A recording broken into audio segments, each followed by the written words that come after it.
Everybody, it's Dr. Eric Balcavage. We're back for another edition of Thyroid Answers podcast. We have another guest today. Her name is Sherry Price. She's a doctor of pharmacy. I was going to say pharmacology, but she's a pharmacist. She's got her MBA. She's super smart. She's also a certified life and weight loss coach and the host of Health Habits and Epic Living podcasts. And we're going to talk today about habits, behaviors, and how these things can impact our overall health and well-being. So, Dr. Sherry, welcome to the Thyroid Answers podcast. How are you today? I'm great. Thank you for having me. So, somebody might be listening to this podcast and saying, a pharmacist is going to talk to us about habits and behaviors? Like, don't they just figure out what drugs we need to and put in our stuff? So, give everybody a little bit about your background. Who is Sherry Price, and how did you go from pharmacist to life and weight loss coach? Yeah, so trained as a pharmacist and really loved the understanding of the body, how it works, how it doesn't work or goes into dis-ease when it's meant to be at ease and working functionally and properly. I spent time doing academia, working as an ICU pharmacist, then transitioned to the pharmaceutical industry. And then I transitioned to starting my own company, teaching about pharmacy board prep classes for pharmacy students to pass the exam. And through all of that, realizing medications have a role, but after seeing people be on polypharmacy, as we call it, they start with one drug, then they need another drug, then they need another drug to manage the side effect of one drug. And then all of a sudden they become on many drugs. And I wasn't really seeing lifestyle habit changes. I wasn't really seeing that there was a lot of mentality around the promises in the pill and not really being the CEO of their health and really seeing how much they can control and contribute to their health. And if they did certain habits, which I really think of as lifestyle management, that maybe they wouldn't need all this prescription medication. And maybe their bodies would respond in a way that made them feel more at ease rather than being in dis-ease.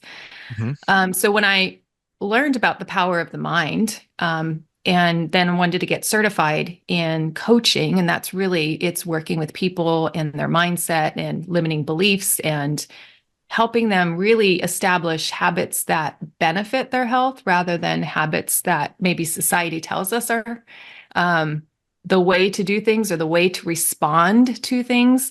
That really doesn't set us up for good health, like good quality health.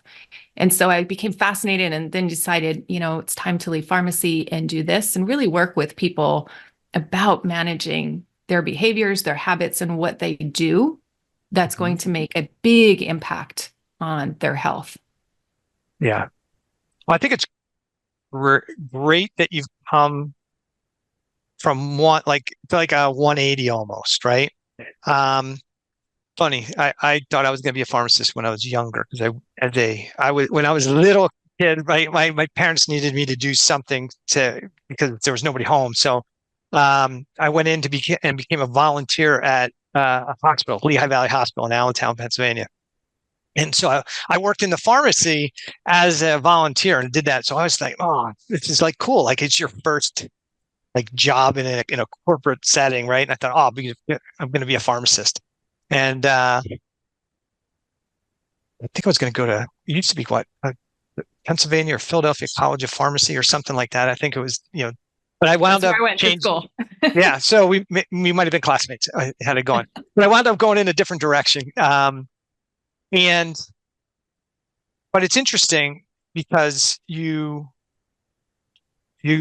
grow up in this world potentially where drugs are the solution, right? And really, and I think what you've probably, through the course of what you've been through, you start to realize that, man, the greatest pharmacy is not CVS, right? It is within the human body. And if we can just unlock or get out of the way of the innate intelligence's pharmacy, we could probably be pretty healthy. There's things that get in the way of that, right? And that is Absolutely. our habits, our behaviors, our diet, our nutrition, our emotions, all these things. Um, and I don't think enough people even consider that their habits and the behaviors play as big a role as they do, because we've been taught, I think, that um, we're just Miss Daisy, right?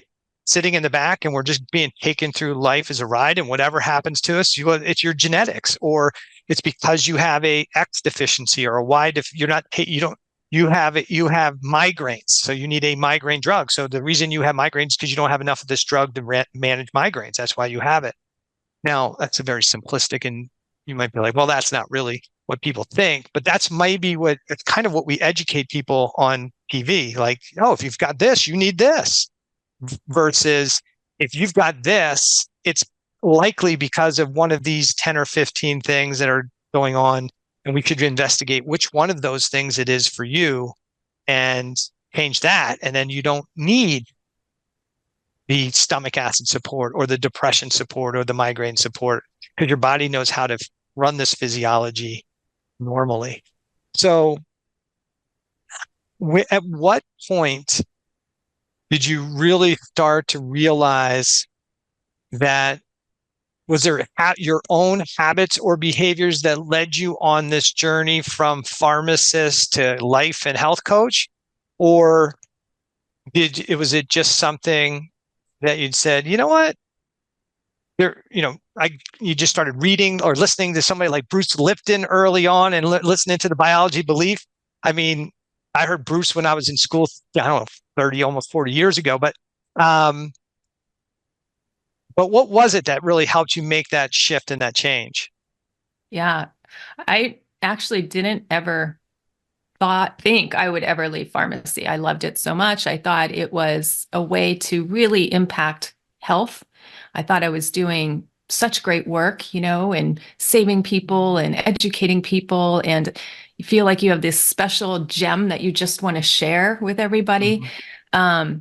But then I started realizing, okay, my health wasn't optimal. I was managing stress by drinking at night, a glass or two of wine. And it became this ritual. And then I realized it's not a ritual, it's more of a habit that I keep doing more often than I want to be doing. And it was just a way to de-stress, relax. My child was going through some difficult times at that time and a new diagnosis. And it just felt a lot of stress on my body, on my mind, on my emotions, on not knowing how to parent this, not trusting that I would figure it out, or that, the doctors wanted to put her on these pills that would affect her neurologically. And I'm like, inside that tells me, no, I'm not ready to go there. She's so young. So I would just think, well, I want to get this stress out and I just want to relax. And what's going to help ease my mind and ease my emotions about this is a couple of glasses of wine. Some nights it would be 3, some nights it would be a bottle. And after doing that for, I don't know, 7, 8, 9 years, I was like, this isn't who I want to be. My liver enzymes were fine, but that doesn't mean that the habit was fine. Yeah. And it was something I did at night. I just really didn't have desire for it before like 5 p.m. So I never saw it as like an addiction. Like the way I looked at addiction was more severe, more consequences on your life. I didn't really have a lot of negative outcomes other than, you forget things, you kind of get sleepy. You don't remember conversations. You might say something in a crowd that's kind of embarrassing because your filter goes. Like, so I had, some of those consequences, but nothing that was like life-threatening. And I think people kind of wait for that moment to come, the diagnosis, or, oh, when my doctor tells me it's getting bad, then I'll change my habits. I wanted to do it before that because I knew that this was not going to be a train that would just stop on its own. It was going to keep going. So it was really a wake-up call when I started reading a lot, because as a scientist, I just love to dig into the literature about habits are formed, how they're maintained, why they're maintained. And I was fascinated by habits being so hard to break. like really hard to break. Like smoking is a habit, right? Scrolling Instagram could be a habit, right? Like we just know that these habits, these things that we do habitually become just part of us. And if we don't question them and we don't really understand them, like it may sound easy, we'll just break the habit. Like people would say, well, just stop drinking or just quit for 30 days. And I would do that, but I would come right back to like wanting and feeling like needing 2 to 3 glasses of wine because the stress was bad. And so that was really my wake up to like looking at habits and looking at how I was behaving and really understanding myself and not, I was judging myself at first, which is a barrier to change. But really wanting, like, I really want to understand this because I really want to get to a better place. And if I drop the judgment, then I was really able to see it as something separate than me so that it allowed me to be free to change course. And I think a lot of people get caught up in whether it's shame or guilt or it's such a part of me that they can't separate themselves from it. It just makes you want to keep doing that and harder to change. So just looking at how habits are formed, how they are so hard to break. And then when I broke my over drinking habit, I was like, wow, I think a lot of people would benefit from this. And I felt compelled. I felt it in my soul to start a podcast, to start coaching programs around this. Awesome. In the book, in my book I wrote with Dr. Kelly Haldeman, we talk about fitness factors. Most people, especially when they come to functional medicine, are looking for the mysterious organism, toxin. We talk about the root cause. This is the one thing that caused my weight gain. This is the one thing that's causing my hypothyroidism. This is the one thing. And usually it's not the thing. It's when I say it's the load of stuff over time. Our bodies are super resilient. You put a lot of stress on the body, we can adapt. But we also have to give it a break. It's like exercise. If I do exhaustive exercise every day, it's going to trigger cell stress, inflammation. It's how I drove my Hashimoto's was just overtraining, undersleeping, just overdoing it. And you can get away with that for a while, but 20 years after, you're 20 years in or so, and all of a sudden now you're glucose resistant and elevated thyroid antibodies and a bunch of other things not going the way they should. And you look around and you go, my God, I'm like the healthy person, but you have to sometimes take a deeper, broader view and go, well, I do only sleep about 4 hours a night for the last, 10 years. And, this and that, you start to look at those things. But what we talk about in the book is these fitness factors are key to improving your health and well-being, to recover from almost any condition that somebody's struggling with. They have to raise their level of health in a bunch of key areas in their life. Their dietary fitness, sleep fitness, respiratory fitness. You got to have a high level of all these things. And the lowest one will definitely still be the anchor that sinks you. So you just still want to bring those things up. But we haven't talked on the podcast much about habitual fitness and how important healthy habits are. So I thought it would be really good to have you on this on the podcast and have this conversation. So I think habits, I have a definition of habits, and I try and differentiate habits and behaviors. I think people get those two things confused from my perspective. But what's the difference to you between habits and behaviors, or is it the same thing to you? It's a great question. I think of habits as something that you find, if you were to look back on your week, you do very often or with some regularity. So brushing my teeth is a habit, right? I probably don't go many days of a year without brushing my teeth. So that is a habit. And I think what a lot of the literature would say a habit is it's kind of automatic, right? It's almost like you don't think about it, right? Or you don't have intense feelings towards it. Like I don't get mad, I have to brush my teeth. I don't get happy, I have to brush my teeth. I just brush my teeth. So it's automatic, and it's not like something you force yourself to do. Maybe in the beginning, right? When you get little kids, they're like, I don't want to brush my teeth. But once you establish it, it just becomes like part of you, right? Drinking was just part of what I did at night. I didn't like question it. I didn't even think 2 glasses of wine was a bad thing, right? It's just, I didn't have judgment around it for many years. It was just something I did. So I think of like a habit like that. I did look forward to it most of the time, but it didn't always make me feel good.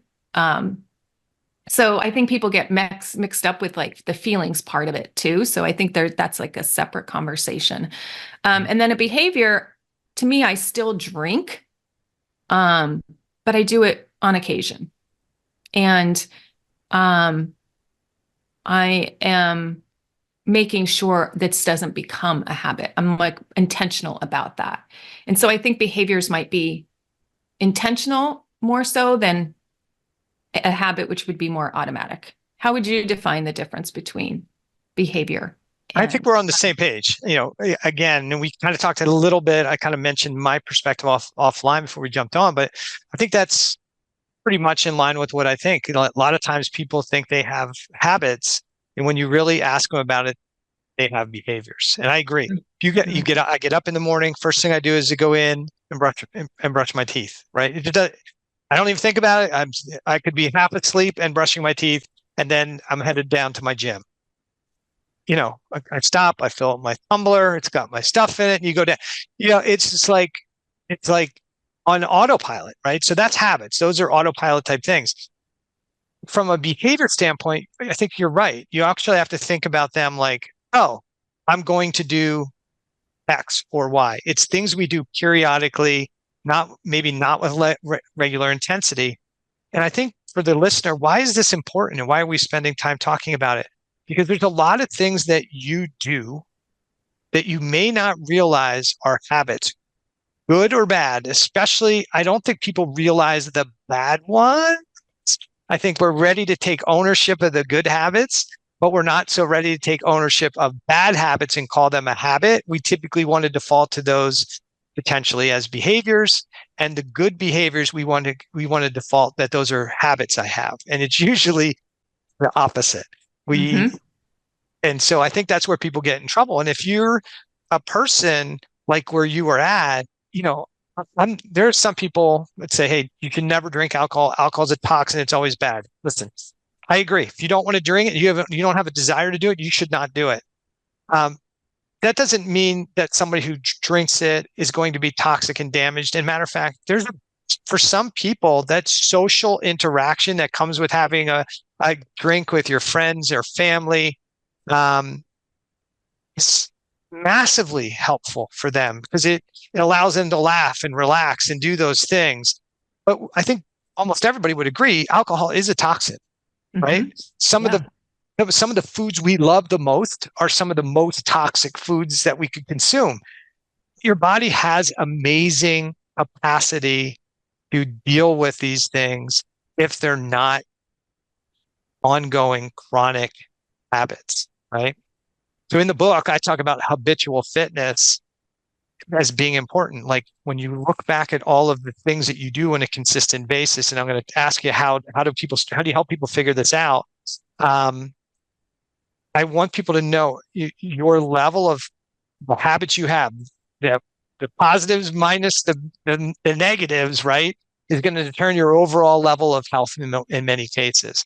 And I define habitual fitness as the level to which your habits support your ability to adapt, to self-manage, survive, and thrive in your environment. So when you think about that habit, if you say, hey, is drinking alcohol a good habit? Well, is it helping me, my ability to adapt? And somebody might say, well, in the moment, yeah, sure, right? I'm just stressed, I want to recover. Is it help me self-manage? I don't know about that. Is it going to improve my ability to survive in my environment? Probably not. And is it going to allow me to thrive in my environment? And I would say definitely not after the second one, right? Yeah. Because the conscious brain starts to go. But that's my definition of like of how we look at things and say, is this a good habit or bad habit? And how does this all work out? Like if the sum of those habits are more negative and are more along the line that they're not helping raise your level of health and fitness and adaptability, you better not have many of those. Because the more of those things that are pulling you away from that is really going to determine your overall health and well-being. Are you okay with that kind of definition? I love that definition because I want to be more resilient in life. And I realized alcohol was making me less resilient, less stress resilient, and adding stress to my life, because now I was worried, geez, is this a problem? I'm definitely drinking more than the guidelines recommend. I'm in heavy drinking category according to the guidelines. And oh, that doesn't feel good. That doesn't feel good to my body to think that way about myself. And then, Yeah. of course, that affects your mental state, right? If you're now beating yourself up over something that feels good for 2 hours, and then, the next day you're beating yourself up over it and wondering if you do fall into this category of addict and do I need to give it up completely? Those were questions that I was thinking about. And I'm like, wow, if this is that severe, I really should look into improving this. Right. And when you think about, and with those things that you just said, what you're talking about, hey, now I start to think those things. Now the problem occurs is that you're putting these thoughts into your mind, which is now perceiving threat or danger. And that starts winding up or strengthening this primitive area of the brain called the limbic system, for which you now start to say, whoa, I'm being threatened here. Now I'm going to rev up my sympathetic nervous self-defense mechanisms, which then decreases our parasympathetic rest, digest processes, and tends us to be a bit more edgy and anxious. For now, what you need is another cocktail, right, to calm that process down. Yeah. And this is how somebody becomes, really falls from behavior to habit, right? Yeah. And so you were talking about that before. Hey, what we kind of talk about or think about can have an impact, but it's more encompassing than let's just have a couple drinks, right? It's everything else that goes along with it, For and it can sure. really set the stage for overall health issues. For sure. I So remember December 31st, because I would do a dry January. December 31st, I'd get annihilated because it was like my scarcity brain kicked in. Oh no, I'm not going to be able to have this tomorrow. I'm giving it up. And of course, then every cocktail I see, I want. So it's like, I didn't need this much alcohol. I don't like feeling this hungover the next day, but I realized my brain was just attaching so much to the emotional component, like I needed it and I wanted it. So the emotion fed the mental component and the mental component fed the emotional component. And yeah, that wasn't making me more fit. yeah, and that that ties into one of the things you do is you help women with weight loss issues. But for the listener, once you start winding up that sympathetic nervous system and down regulating the parasympathetic nervous system, now you're going to have gut issues. You should expect to have them. Your stomach acid production is going to go down. Your biophysiology is going to go down. Your digestive enzyme output is going to go down. You're going to trigger more gut-based inflammation. You're going to dysregulate the gut biome. And because this is the Thyroid Answers podcast, those same mechanisms are going to result in increased T4 to T3 conversion at the hypothalamus. It's going to probably reduce. And then when you have that increased T4 to T3 conversion at the hypothalamus, you're going to get even more sympathetic upregulation of the brain, which exacerbates the whole piece. But then we wind up with reduced peripheral conversion because of this perceived cell stress response. And that perceived cell stress response tells all the cells, hey, we're in danger, we're in danger. And now we have that adaptive decreased conversion of T4 to T3. And people start to say, well, I don't feel good, I'm tired, I'm fatigued. And the other thing that occurs is if we have a reduced conversion of T4 to T3, now you can't burn as much food energy and convert it into cell energy. So you become more glucose resistant. That glucose then needs to go into your adipose tissue and it gets stored. And then once you start storing excess calories in your fat cells, obviously it can start leading to weight gain, but it also triggers over time a more significant inflammatory cascade and a more significant reduction of T4 to T3. And this becomes the kind of the vicious downward spiral. And you're thinking you need a thyroid medication to fix this, but this is not something that a thyroid medication is going to fix. What you need to fix is what triggered this to begin with. And that may be centered around your habits and behaviors. What do I do when I get up every day? What do I eat every day? What do I drink every day? What do I think every day? what do I think about my environment, my spouse, my kids, those things that are going on day in, day out, especially what you're saying, your habit of self-talk, I think is huge, determines this excessive stress load. So for people who come to functional medicine, who are looking oftentimes for the elusive bug, mold, organism, toxin that they can just medicate or supplement themselves away from, and you're failing at practitioner after practitioner after practitioner, man, the habits and your mindset are probably the things that you're not paying enough attention to on a consistent basis. And that's probably the reason why you're not able to get better. Doesn't matter what dose of medication you take, what practitioner you see, you're missing one or more of the real foundational fitness factors, and habitual fitness is one of them.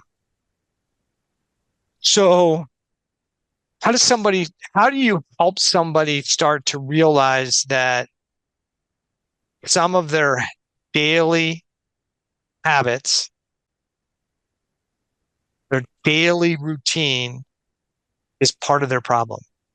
Is there a process that you work with them? Because I would venture a guess, and because I do this, is that when you ask people what's contributing to, I don't know. I don't think there's anything I'm doing that's creating stress in my life, right? So sometimes you have to have them write out, okay, give me 3 days of your life so we can kind of see what it is. But what's your process for helping somebody understand how their daily activities, habits are contributing or benefiting them overall, or figure out what's going on? Yeah.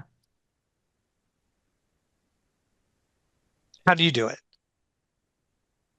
Yeah, exactly. This people come, right? They know that they're wanting something. So I believe the person has that internal gauge that they're wanting to change. They're wanting a different outcome. Maybe they're over drinking or overeating or wanting weight loss, right? They want to be healthier. These are versions of being healthier.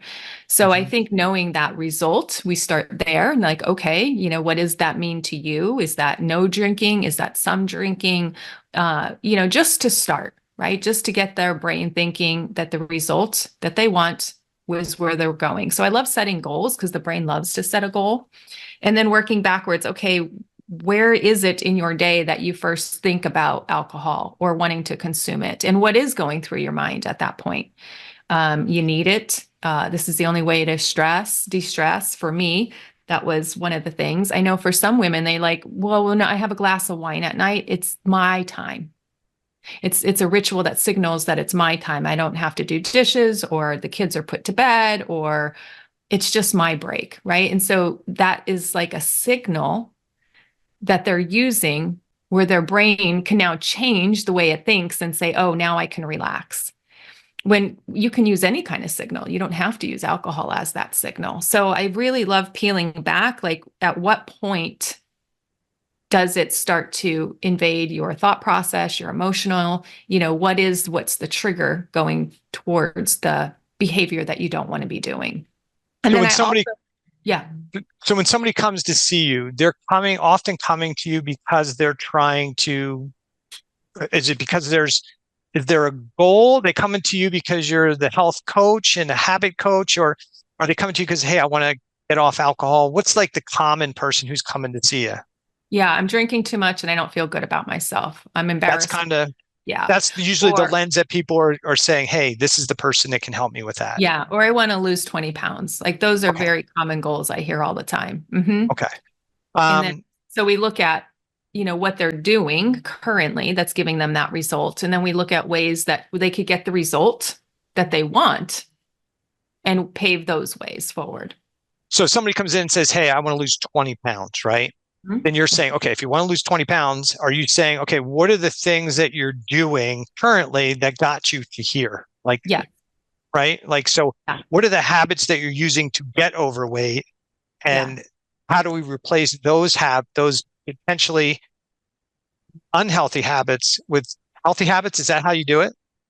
Yes, because I think when people tell me how they got to where they are, they're basically telling me their pain points.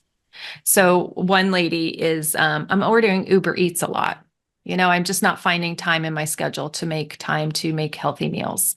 So I noticed that that's her pain point, and she's also told me what she wants to be doing. So her brain is already there. I don't have to convince her. She's already there. She knows what she wants. I just have to show her a path to get there. So she knows, listen, the reason I'm overweight is probably because I'm eating over Uber Eats all the time. But in her mind, she's not understanding how she can change that because she's probably got some negative thought processes around I don't have time. I don't I'm not a good cook. I don't have time. I'm too busy. Is that kind of how the scenario goes? For many women, yes, yes. And so we start parceling out what their life looks like, who's in their life, right? In this example, she had somebody who watched her kids during the day, but she just felt bad asking them to cook a meal, but they were very willing to cook a meal or start the meal, or shop for the meal, right? But she felt that was asking too much. But the lady had offered this to her several times, so it's sometimes limiting beliefs about that. I feel bad asking for help. Mm-hmm. And I find that with women a lot. Or there are some women that maybe they're in a household that's not supportive, because when they make positive change, it could threaten maybe people that they live with, or that they might get teased by their friends. Oh, you're drinking less. Why are you doing that? So there's some pressure on going against the grain. And so finding out ways to address that pressure so that you're not taking on the pressure and feeling, triggered, and elevating that sympathetic nervous system, and then making you feel like you're outside of the tribe. I think for alcohol, that's a lot of what I hear for women. I want to be inside the tribe. This is what we do at book club. This is what we do when we get together for cul-de-sac parties. And so finding them and helping them see that they could be part of the tribe, but just not do all the behaviors or the habits of the tribe. I guess the question you would think about, especially when you think about those things, yeah, I forget how there's an old saying about uh it's not boiling a frog, but you put you get in the pot and all the Yes. other things are pulling you in, trying to keep you Yeah, the in instead crowd. of trying to, yeah, the crabs are always pulling you back instead of helping Right. you get out, right?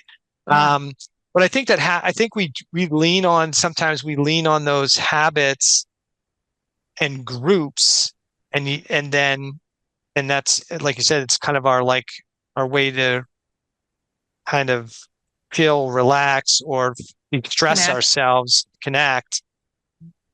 And the other, there's sometimes unhealthy habits that go along with those things, but we think that those unhealthy habits somehow have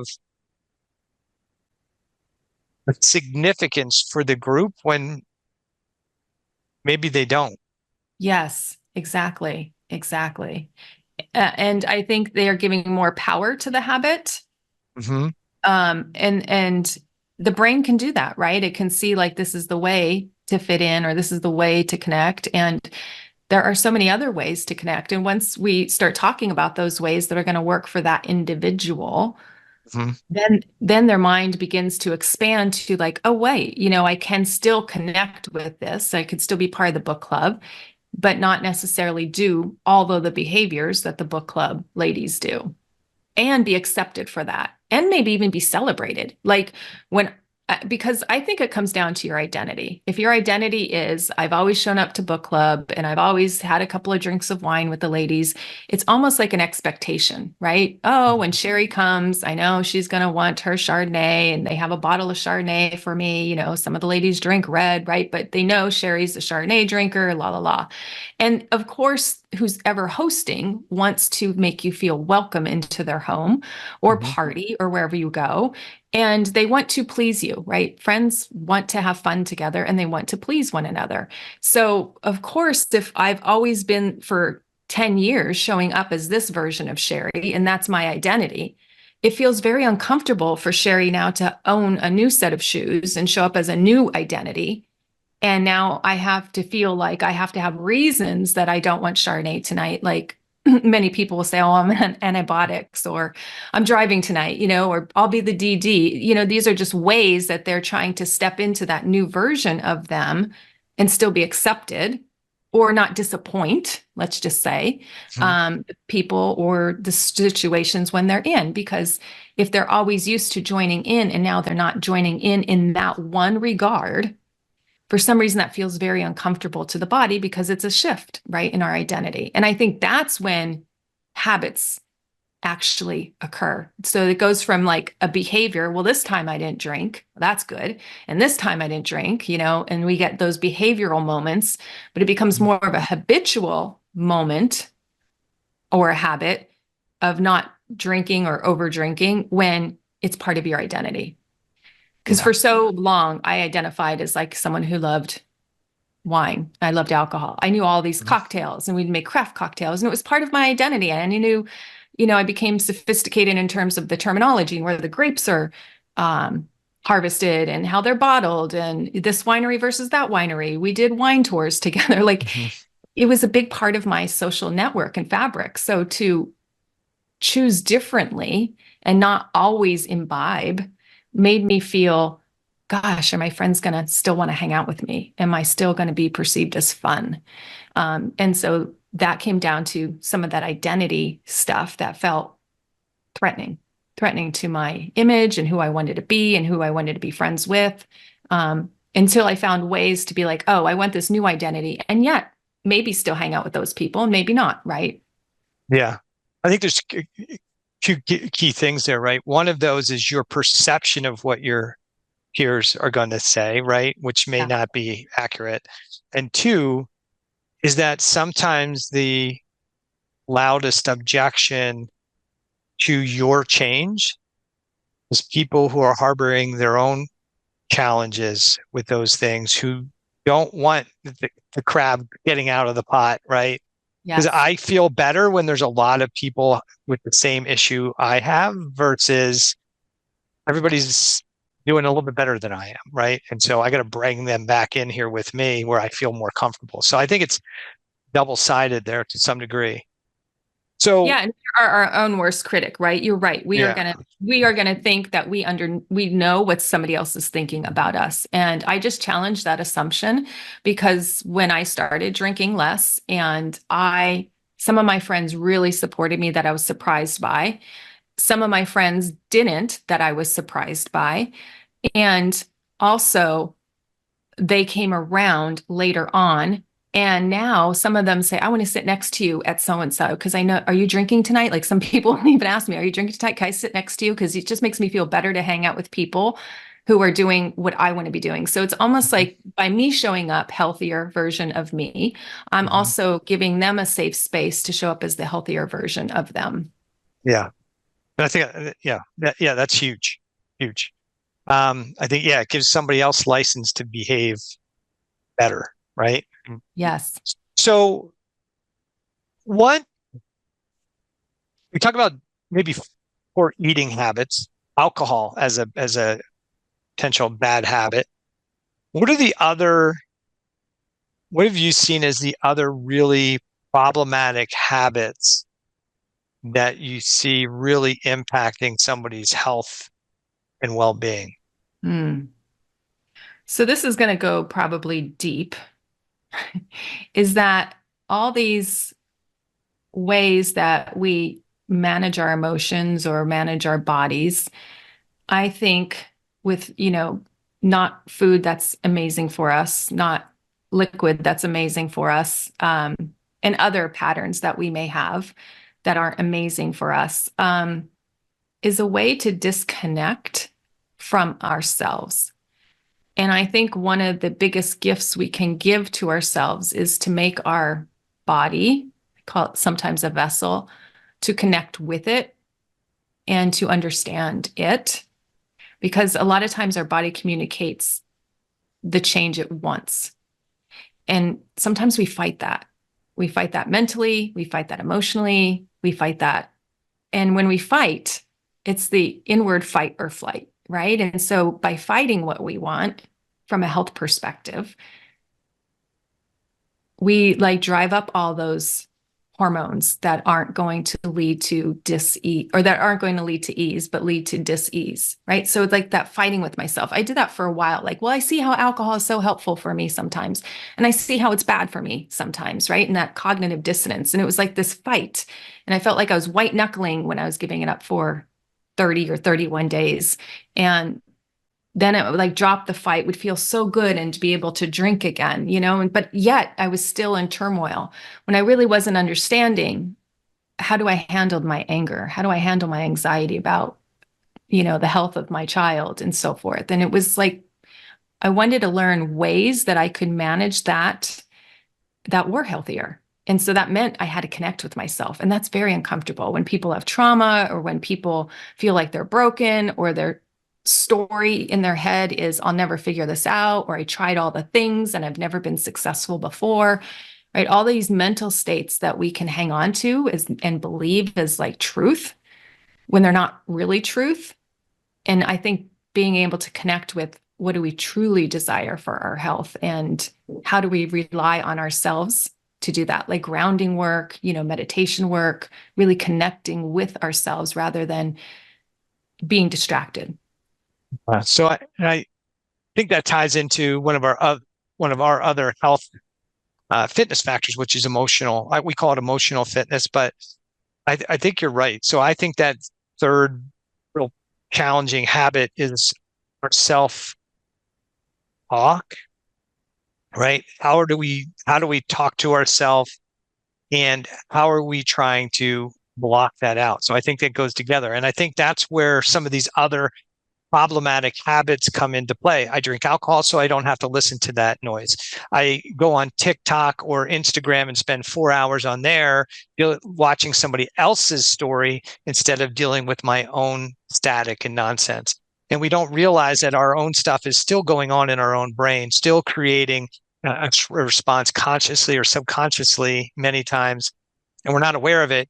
Or we're doing a lot of these other things. You're keeping yourself so busy so you don't have to really listen to that internal struggle.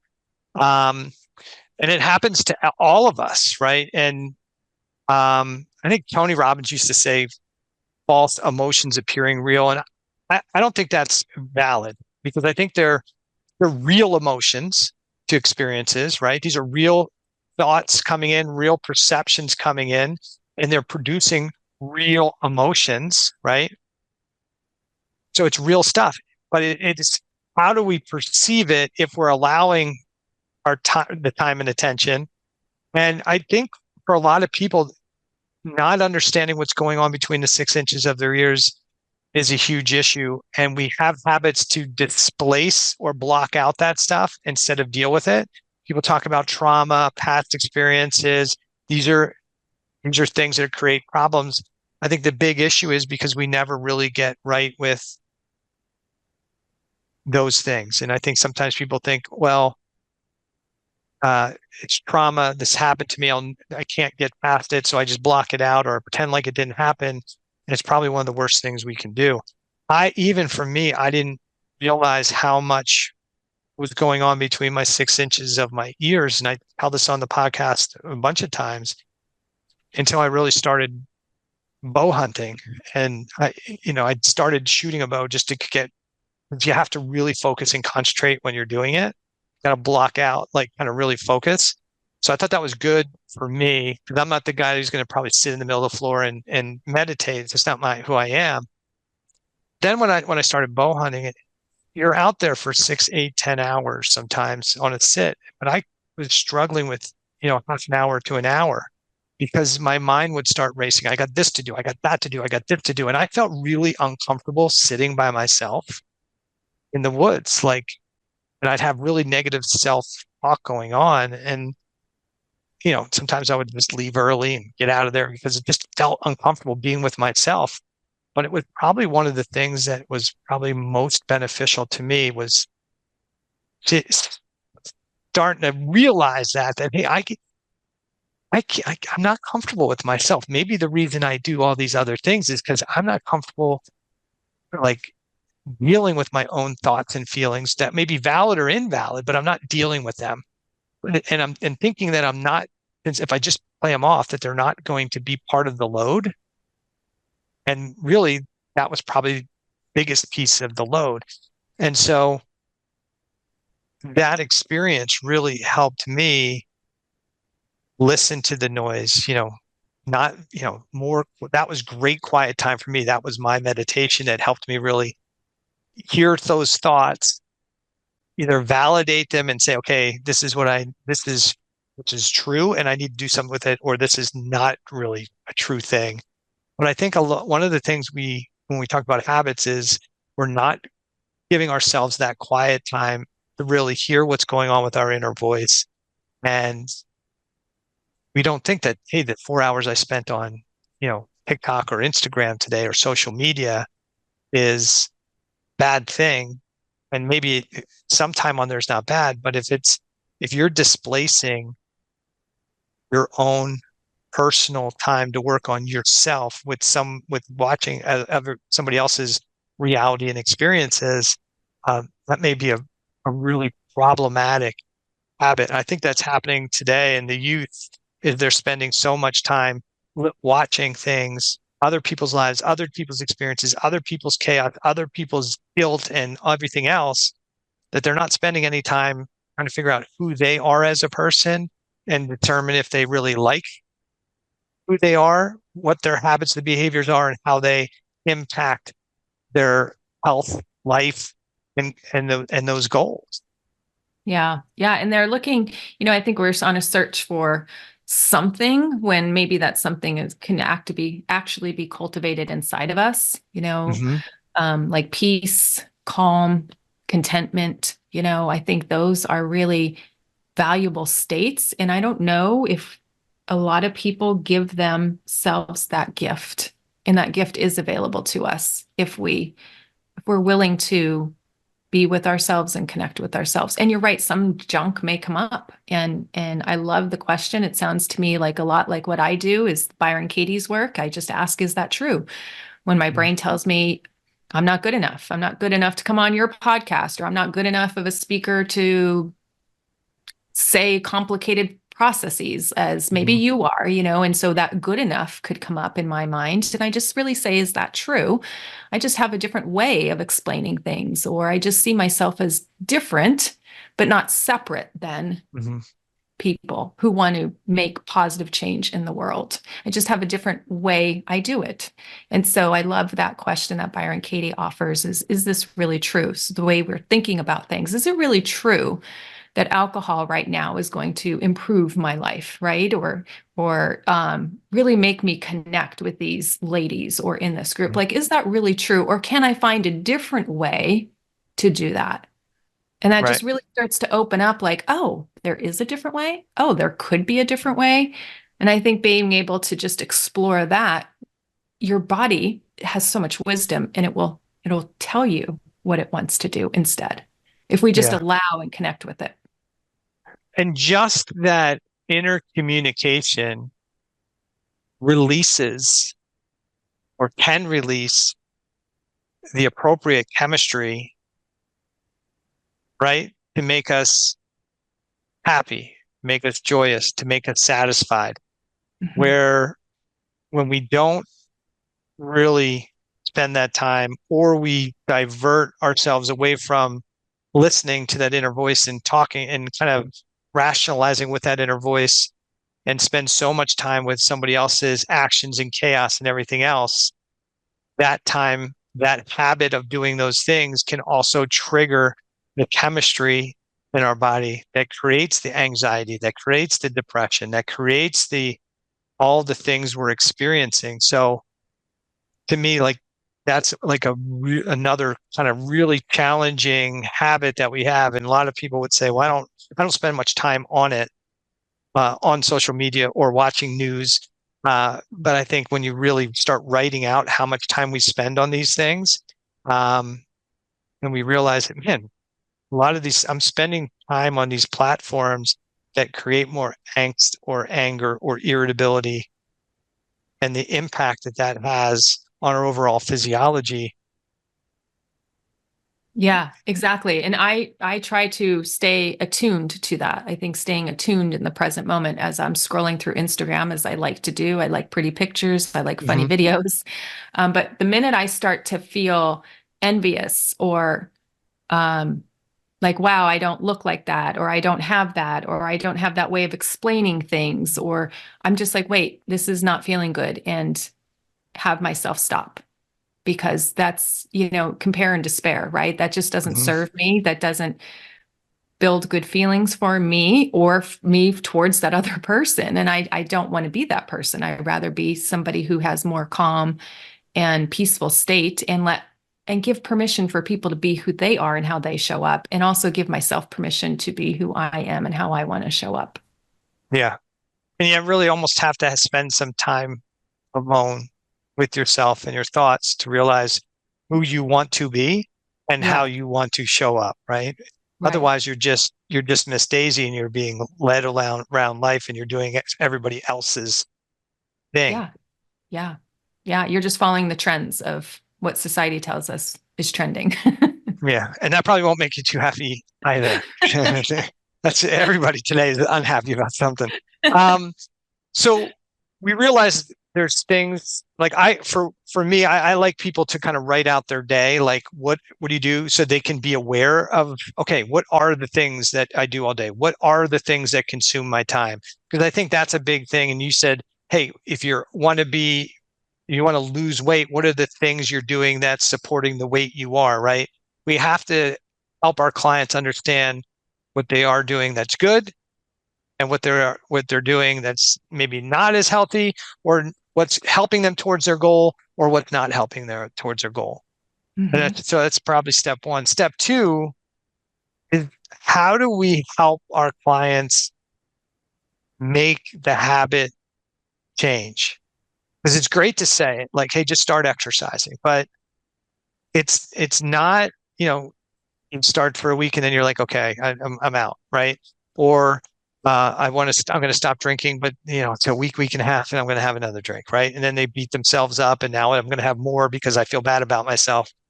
But do you how do you help people make that change? What are like 3, 4 tips that we can give somebody to, once they realize what it is they really want, they look at their daily activities and say, hey, are these helping me towards my goal or not helping me towards my goal? These habits that I have, how do we help them make the change?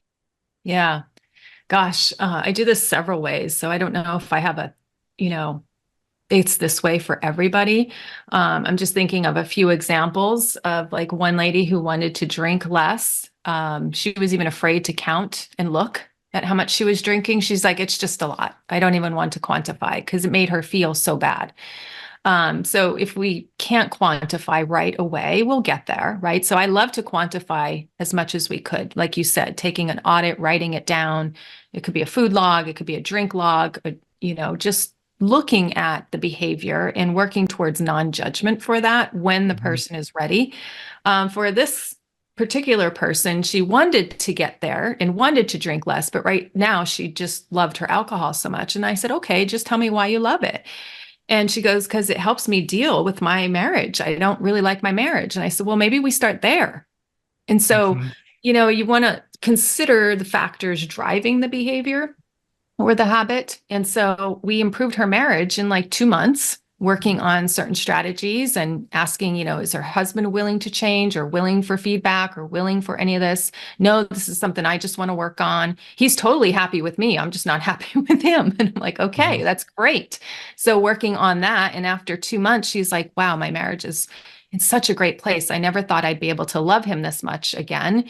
And now it just makes me feel that change is possible because I got it in one area and now I'm less.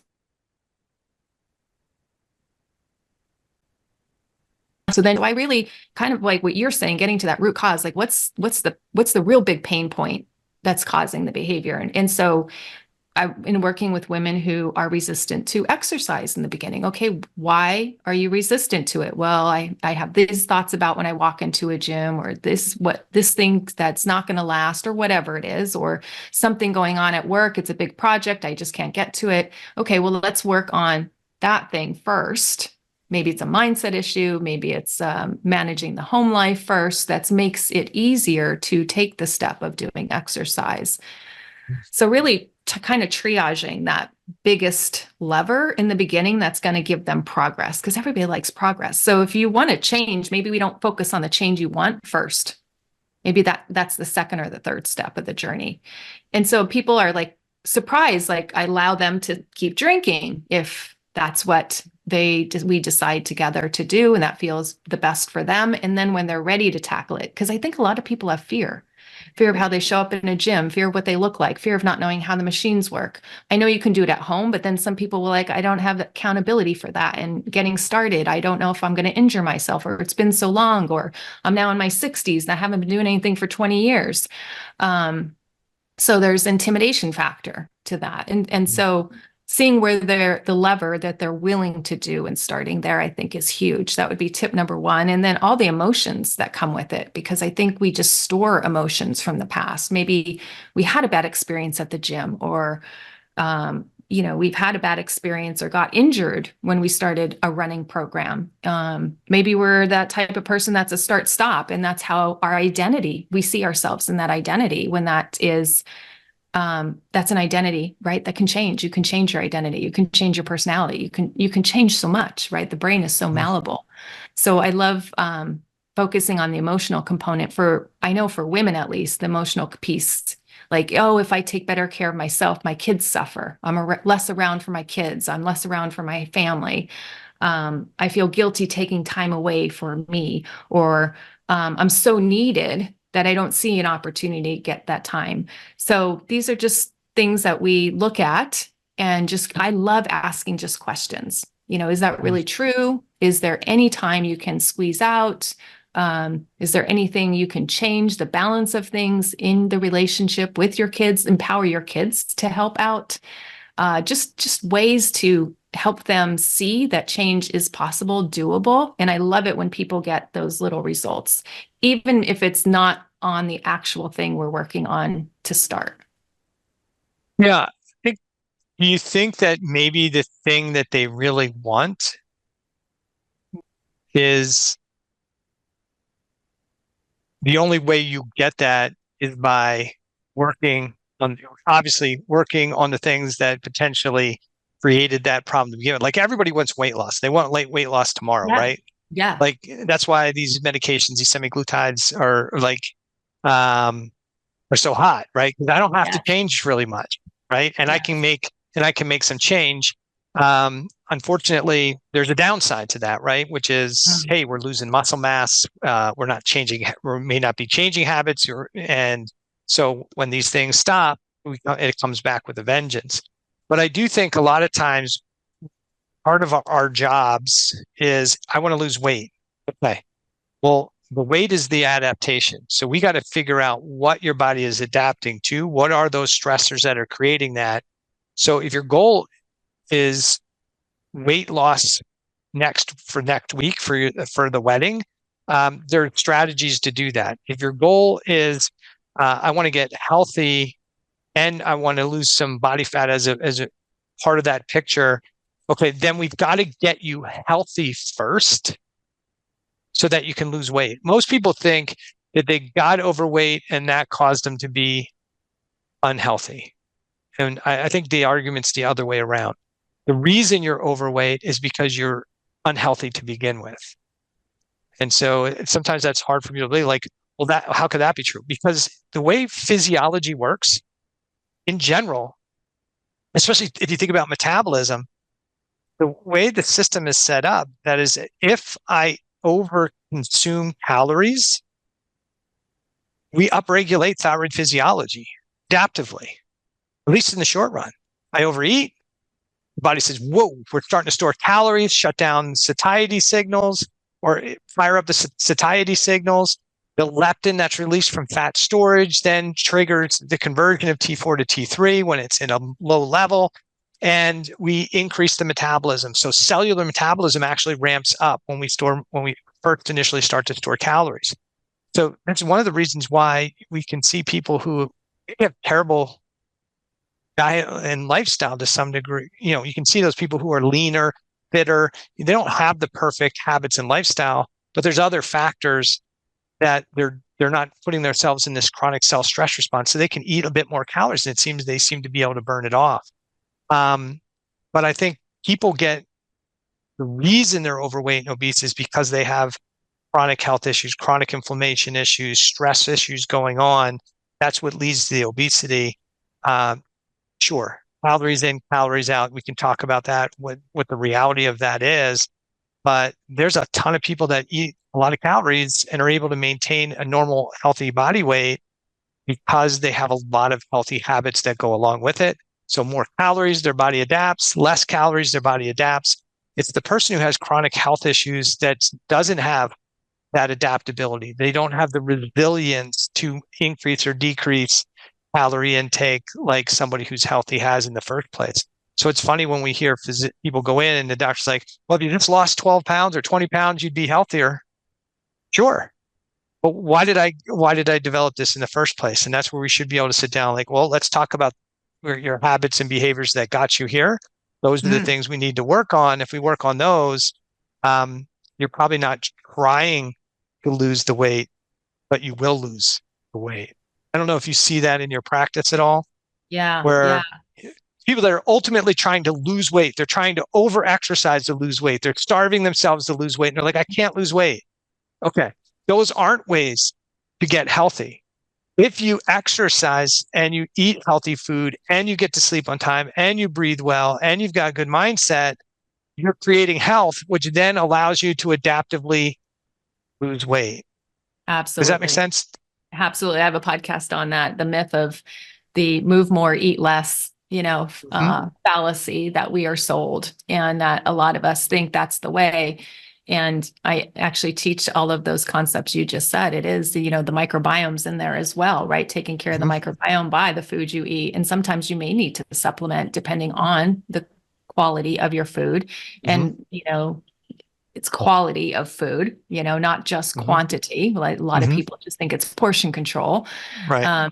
Sometimes people need more. Sometimes they need more of one macro and less of another, right? So it's really finding that way of that pattern that they can replicate day in and day out, where it becomes automatic, where it becomes a habit, and it becomes literally effortless. Because once you've thought about it so much and you've put together, I know this happened in my life. I used to not love cooking and I thought it took so much time. But then when I was really like, okay, let me clock it. Let me just clock it. Because what is too much time to spend on a meal, And so I would just clock it. And I really do like yummy food, but that doesn't have to take a long time. And so most of my meals, they are ready within 30 minutes. Some takes 40. And then the cleanup process is pretty quick. So when I was saying that it takes too much time, I'm like, wow, I'm not willing to spend like 40 minutes on my most important, family get together, the dinner part. I mean, I can even make breakfast quicker than that. I can make my lunch quicker than that. But I was telling myself this story and believing it, that it took too much time, when it honestly didn't take that much time, but just changing my mindset around it. And then it just opened me up to like, oh, well, if I've got 30 or 40 minutes, what are some ingredients I can play with? And then my repertoire for the meals that I eat became more expanded. And I actually enjoy now cooking. It's a little more meditative than I used to think it was a stress. Now it's like, oh yeah, this is how I'm nourishing myself, how I'm nourishing my family. And like connecting with the process rather than hating the process and chopping like an angry woman. It was like, wait, this came from the ground. This came from the earth. This is lovely. We get to put it in our body and it's going to cause us to restore our health. So it's, the habit, the mindset, the emotional piece all coming together. Yeah. A lot of times it's how we frame situations, right? And we can frame it that I hate doing it. Yeah. Right. And then that comes back to asking the better question, like, why do I really hate doing it? Right. What else would I do with that time? Right. And would that other thing that I would do for my time help me reach my goal, right, of what I want to achieve? So you ask those questions, but really, I think it's about framing. And even if it's bad things that happen to us, we still have to change how we frame the situation. I say this a lot. We're entitled to your pity party. The problem is the pity party can't last forever. So, hey, this happened to me. I went into the gym and somebody gave me a hard time. So therefore, I'm never going into a gym again, right? You're carrying that situation around like a weighted backpack for the rest of your life. That's going to put stress on your life. So just reframe the situation, and you may need help reframing that situation with somebody else. But how could we look at it differently? So you work with people sometimes, helping them to look at the situations. If you're like, I don't have time to cook, I don't have time to exercise, do you help them kind of reframe the situation? Well, let's figure out how we could create time. Is that one of the things you do when you're working with clients? Yeah, I'll even start with the question before that. Do you want to have time to cook? Because I think that's telling too, right? And the answer could be no. Okay. Well, why But don't then you you'll want fill it. So then you'll fill all that time so you can justify it, right? Yeah. And so, okay, if you don't want to cook, how else can we look at losing weight or getting to your goal? Maybe husband's willing to cook. Maybe, so there's not just one way. I have to do it all. And I think there's that all or nothing. I seem to work with like that all or nothing mentality. I think that's me. It's perfectionism. Everything has to be perfect. I have to get in 60 minutes at the gym. And if it don't get in 60 minutes, it doesn't count as a workout, Yeah. So it's like these beliefs that we carry. And is that really true? Maybe, a HIIT workout for 30 minutes might actually be better than a 60-minute workout. So Yeah. it's not, And I tell people sometimes like 30-minute fitness is what I tell people who can't work out. And like, I don't have time. Okay. You have a timer on your phone? Yes. Okay. Set it for 30 minutes. And every time that goes off, I want you to do like Mondays, I want you to do 5 squats. Tuesdays, I want you to do 5 push-ups, right? And whatever, like you give them the things to do. And what if I miss 30 minutes at the 30-minute interval? You missed it, right? Reset your clock and to do it the next one. Well, but doesn't it matter if no, just make an effort. If you miss it, don't worry about it, move on. And what people find is that, hey, I did 100 squats today. Yeah. And so how much time did that take? Well, if I figure it out, it took me like 30 seconds each time. And I did that, 5 times 20. So that was like 10 minutes. So you did have 10 minutes. You do have time. You gave yourself 10 minutes today without knowing that you gave yourself 10 minutes, right? So little steps can make a huge difference sometimes in helping somebody understand how to get to where they need to get to, how to create what they want to create. So I apologize for jumping in there, but it's one of those things where, little tidbits sometimes can be helpful for people. But I forgot where you were. I apologize for that. Oh, that's okay. Yeah. And I like one client's like, I just don't like being sweaty. I don't like when my body temperature changes states. I like to be cool all the time. So, okay, you don't have to get sweaty every time you exercise. Mm-hmm. And just she didn't even see that was an option. She just thought exercise meant sweat. Like you said, the 5, 10 squats. I don't get sweaty after 5 or 10 squats. You could still go back to work. Your hair's still in place. Like it's, it's going to take so long. Then when I come back, I have to get ready for work and the drive there and the drive back. Just finding, as you said, these little exercise snacks that they could fit into their day. And maybe they don't get sweaty. I mean, there's a time to get sweaty too. But there's also, exercise you can do that's not that super sweaty and that you can fit into your office, your day, or your environment. And once they start to see, hey, I'm able to do this. So if I can find 10 minutes, then maybe I can find 15.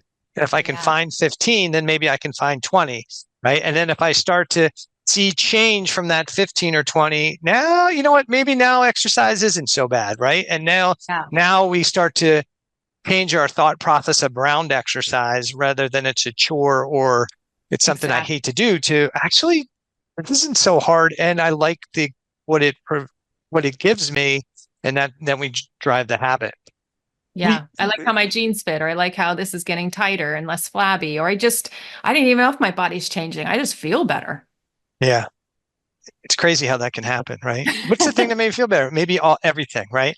But sometimes how long do you hear these people say, hey, it takes 21 days to create a habit. you see that that's real, not real? Yeah. Digging into the research on that, that was just kind of made up. So Well, there's a lot of stuff we make up, right? right.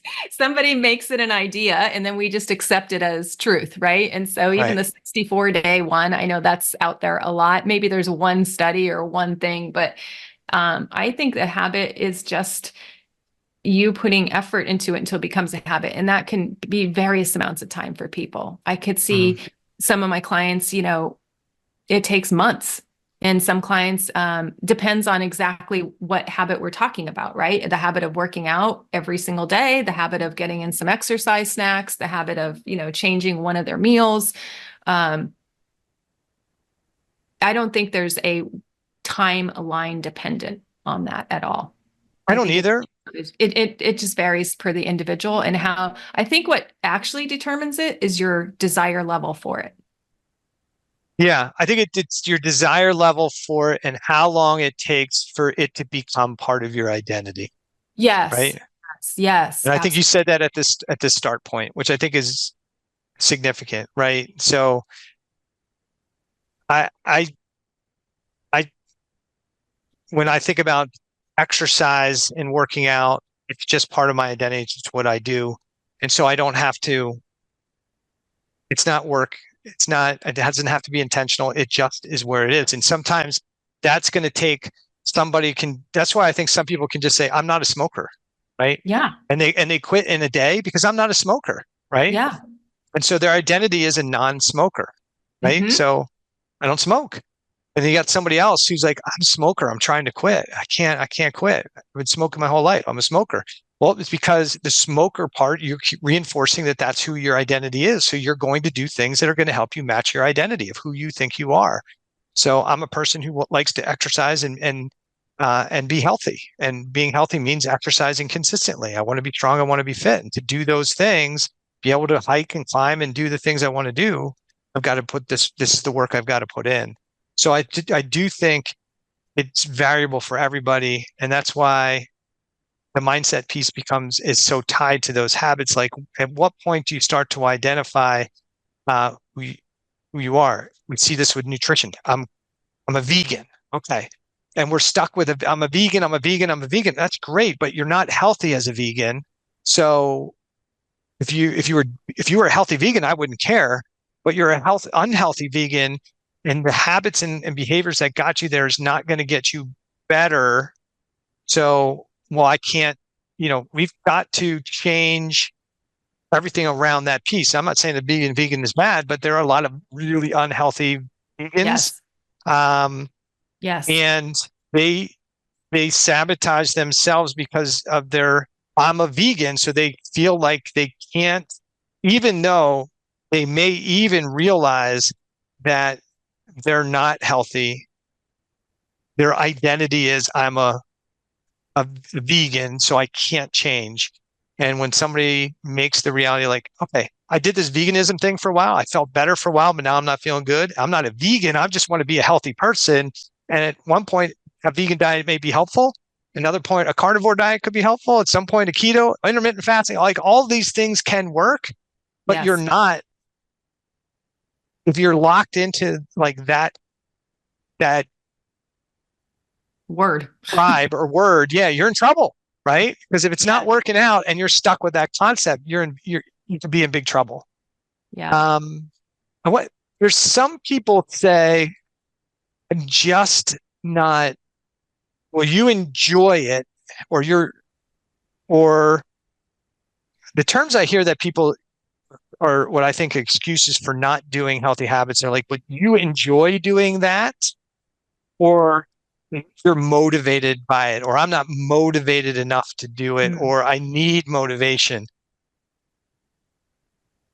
Like, I don't know if that's the case. Like, you can go to a Tony Robbins or Joe Dispenza seminar or anybody on there, and you get motivated, but that doesn't create habit and long-term change for most people. That's like for a weekend, rah, rah.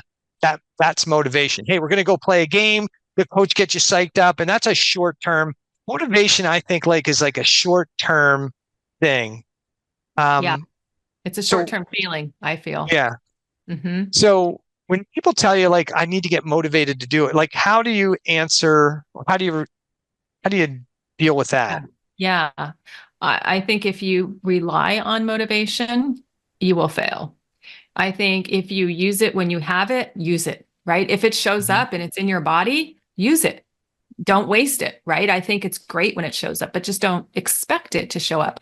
I'm not motivated to brush my teeth every day. Like I'm actually flat. I don't have any feeling around it. I'm sure if your listeners are listening, they're probably like, yeah, I don't have feeling around that, right? And Mhm. maybe you're at that point where you exercise and you're just doing it, whether you feel like it or not, right? Oh, Emotions absolutely. Yeah. kind of don't play into it, right? Because it's your identity, it's what you do, and you're going to show up no matter what. And Mhm. that's when you know it's a habit, right? It Mhm. doesn't matter how you're feeling, you just go and do it. And so that comes over time. I think when people have the expectation that motivation has to be there is where they could get into trouble. I think um, I call that, more having that emotional power rather than having the brain power, I think is more powerful. The Mhm. identity, setting the Mhm. intention, questioning limiting beliefs around, hey, I don't have enough time for this. Or maybe you did wake up late and now it's not in the morning, but where else can you fit it in? And if it's not in today's calendar, how can you make it definitely happen tomorrow? Right. And not beating yourself up for it. A lot of people hear Seinfeld wrote his comics every single day, and he just his whole thing was put a line through the calendar of the day you wrote jokes. And so he did that for I don't know how many years. And so I think there's that perfectionism we hear that other people, this is the strategy that worked for them. Just keep making sure you do it every single day. If that's helpful and that feels like invigorating for you and like a challenge that you can do, then yes, that's what your brain wants. If that's too much, too big of a bite to chew off, then don't start there, right? So it's really finding where your brain is at and what you're able to cultivate along the way before you drop into the habit when it becomes a habit. You have to cultivate it. So I don't love motivation, I rather cultivation. Yeah. So do you think the person that says, I need to get motivated to do it really doesn't know why they want to do something, or doesn't really, it's not really who they are or what they want? That's why they have to get motivated, or they haven't really identified that as um, the why behind it. I mean, we used to say, be, do, have, right?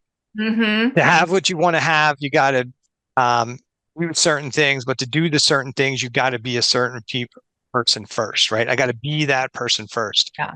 Yeah. Um, and so I think sometimes when people need the motivation to do things, um, they're not really, they're not really like in sync with, this is really what I want to do. Yeah. Does that make Yeah. sense? Yeah, absolutely. I hear that when I hear that phrase, to me, it's like I'm waiting for something outside of me to change my emotional energy. Yeah. So I want to go to, a Tony Robbins event and then I'll get motivated, right? Because he's going to be on stage with his energy and that is contagious. That is absolutely contagious. And you're going to feel it, right? Emotions Mhm. are contagious, right? Right. Um, I remember my dad coming home from work and we'd always like, how's the night going to go? It depends on if dad comes home in a good mood or not a good mood, right? Mhm. Because emotions are contagious. But if we're waiting for something outside of us to bring us that energy, then we could be waiting a long time. Mhm. And so that's why I like cultivate, because that means I'm in charge of part of this, actually, most of it. We could get affected by other people's energy. Mhm. However, we are responsible for ourselves. And how can we cultivate that? And maybe cultivating motivation isn't what we're wanting to do. I mean, it may sound like what is going to get us, but sometimes we feel motivated and don't take the action anyway. Right. Isn't that interesting? We put so much onus on this motivational piece.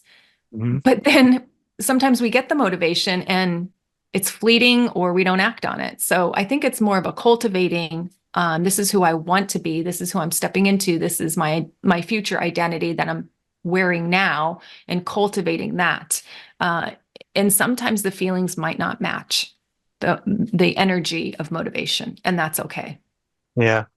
And I think sometimes in the other direction, we are cultivating, unfortunately, what we don't want, Yes. Yes.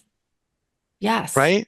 Yeah. Maybe knowingly or unknowingly, is we've got this cultivation of what we don't want, right? Because we don't have a clear image of what we do want, or we don't resonate with what we said we want. So we just cultivate. We've we've cultivated where we are, um, and we're sometimes, unfortunately, just resistant to make the changes. Yeah. But And as that come down to a deserve level, right? Do we believe and feel that we deserve optimal health? Or is average or below average what we feel we deserve? Because sometimes if right. you don't feel you deserve it, you're not going to allow it to come into your life. You're going to be constantly blocking it. Oh, for sure. And that goes back to mother, father, teacher, preacher things, right? Yes. Like where somebody Yes. said, "Hey, you're not going to be this, you're not going to be that." And we still drag it around with us. And I Yes. think the other sometimes we of that go along with that is that there is a fear of what might occur if you do change, Mm-hmm. right? Yeah. And so, yeah, I want to be, um, I want to lose 20 pounds, but these are all my friends. And what am I going to have to give up to do that thing? And I think you started with some of those points, like, Yeah. oh, so our habits cultivate, you know, exactly what we say we don't want, but it makes us feel safe. It makes us feel secure. So subconsciously, Yeah. um, I hear that a we're lot creating around it. alcohol. Yeah, because well, my husband loves it when I drink. He loves the loosey goosey side of me and the funny and the silly side of me. He will, or I drink to tolerate my husband. And so if I Yeah. stop drinking, will I like him? So yeah, there's fear. There's fear on that. Will I like that person? And I just love to combat that initially with, well, then you can always go back to that person. She Hmm. can still be available to you. But wouldn't you want to see what better or how this could feel because it's something Hmm. you've been desiring, and let's play in those shoes for a while. Hmm. Yeah. And when you play in those shoes, I've seen nobody want to go back because it's Yeah. just so good. And sometimes you don't know Hmm. what's possible until you get there, right? And if we think about this from an athletics standpoint, like you think, man, there's no way I could do a marathon. Okay. Then you may or may not be, but let's start with 5K. Hmm. Oh, I did that. Yeah. So if you did a 5K, you could probably do a 10K, right? And chunk it down. But once you might think I worked as hard as I could. I mean, there's no way I could do a 5K. And then once you achieve it, you're like, well, maybe there's more in the tank. But if somebody said to you, can you do that? We might automatically say, no, there's no way I could do that. You couldn't do it with your current habits, your current behaviors, your current mindset. So if we change those things and you get a sense of what is possible, now the floodgates open because now you start to go, oh, holy cow. I thought I was fit, but now I had to do this and man, I have another gear. So what's beyond this gear or what's beyond this thing I do, right? If I create, what do I have to do to get to that? I have to have these habits and I can get there. And I think our success is probably limitless if we continue to have those thoughts, behaviors, habits, and consider that anything's possible with the right habits, the right mindsets. Um, can we can achieve almost anything. Yeah, I remember that happened to me.